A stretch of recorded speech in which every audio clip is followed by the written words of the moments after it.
দেখো বলছে দুটো নাম্বার এ আর বি, ঠিক আছে। তা বলছে এমনভাবে তাদের রাখা হয়েছে এমন একটা রেশিওতে, যেটা হচ্ছে 10% of A equal to 8% of B equal to 3/5 যোগফল 10% এ 16% বি এর বি রেশিও। কিছুই নেই অঙ্কটা, জাস্ট অঙ্কটা যদি পাতিয়ে ফেলা যায় তাহলে বেরিয়ে যাবে উত্তর, ক্যালকুলেশনের অঙ্ক। কীভাবে বলছে যে সাম যোগফল হচ্ছে 10% অফ এ, 10% অফ এ, ঠিক আছে, 10% অফ এ লিখলাম। তো বলছে সেটা কিনা যোগ 8% অফ বি, 8% অফ বি, ঠিক আছে। ওকে, তারপর কি বলছে, তারপর বলছে is equal to 3/5 bracket 12% of A, 12% of A is equal plus 16% of Y, ঠিক আছে। তো আমাদের এই ক্যালকুলেশনটাই বের করতে পারে, কিছুই নেই অঙ্কেতে, এটাই পাতানোর ছিল, মানে যা বলেছে প্রশ্নে তাই পাতিয়ে দিয়েছি। তো এটা দিয়ে এটা দিকে যদি কাটি 0 0 দিয়ে, তাহলে a/10 হবে এখানে, ইন্টু সরি যোগ হবে, তাই না,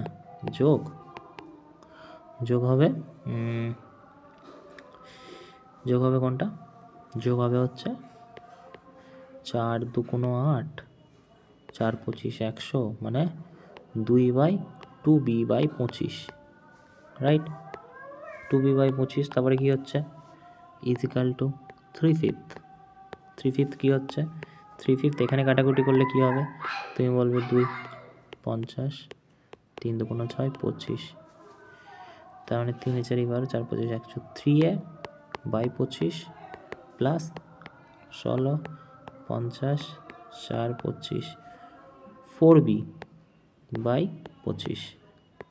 ওকে, এবারে দেখো মালিক,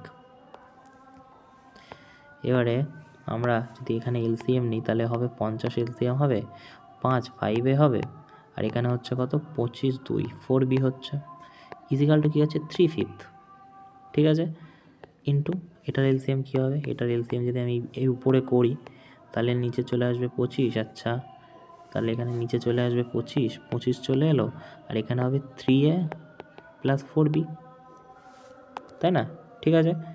এবারে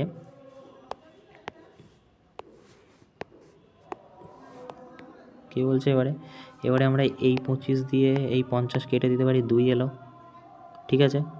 তাহলে এই 3 দিয়ে পুরোটাকে গুণ করে দিই, কত হচ্ছে এখানে 9a, আর এটা হবে কত 12b/5, আর এখানে কত হবে 5a প্লাস 4b/2, ঠিক আছে।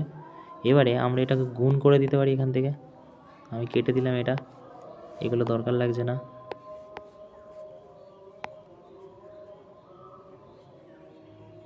নাহলে জায়গা কম, ঠিক আছে। এখানে যদি করি তাহলে ব্যাপারটা কী দাঁড়াচ্ছে, ব্যাপারটা দাঁড়াবে 5 5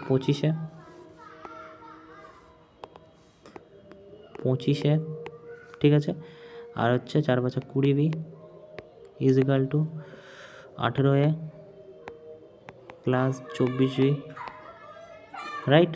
এইবারে এটাকে এদিকে নিয়ে আসলে কত হয়ে যাবে, এদিকে নিয়ে আসলে কত হবে 18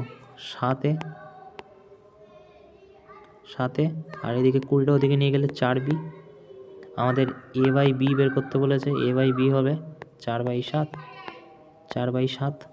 তাহলে 4/7 হবে উত্তর। 4/7 কোথায় আছে, 2 এর দাগে আছে, দেখো ভালো করে, সো 2 এর দাগ হয়ে যাবে উত্তর।